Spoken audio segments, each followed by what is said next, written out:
जय श्री राम नमस्कार मु रंजिता स्वागत करुच्ची मो यूट्यूब चैनल को।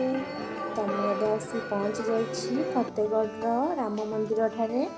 तो ये आरती होची प्रभु श्रीरामकर। तो ये चलती दर्शन करना।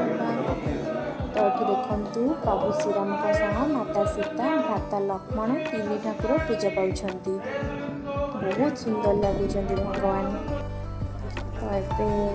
तो ये आसतु आम बुली देखा राम मंदिर कारुकार्य किपर लोक मन को आकृष्टमय करुच्ची।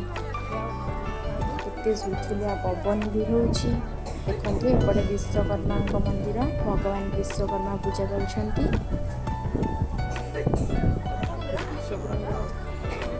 बहुत सुंदर लगुच। पहाड़ ऊपर निर्माण होना मंदिर। तो संध्या समय पवन भी बहुची बहुत भल लगुच। तो आपण मैंने आसतु आपण मानक ही भल लगे। गोटे थर तो आसी बुली जातु देखिए आपण बहुत भल लगे। तो देखु एपटे भगवान गणपति बाबा पूजा कर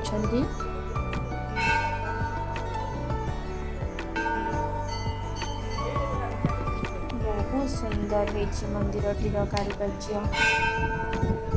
आपण मैंने आसिले ही आपण मैंने ही जानीपर। तो न आसिले ही आप किसी भी जानीपर थे ही विजिट करा पड़ो आपण मानू। तो एपटे देखु चंद्रशेखर बा शिव भगवान एपटे पूजा कर मंदिर टी भी बहुत सुंदर है भगवान शिवंकर।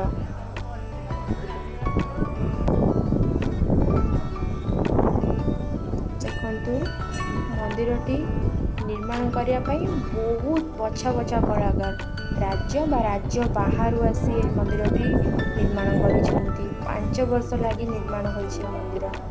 देखो मंदिरटीर उच्चता प्राय 65 फुट है। 1600 फुट पहाड़ उपर मंदिरटी निर्माण कर बहुत सुंदर है मंदिरटी। मत तो बहुत भल लगुच। तो एपटे देखु यज्ञस्थली प्रतिष्ठा करा जेबे मंदिर उद्घाटन होता। तो एपटे महावीर हनुमान पूजा पाँच।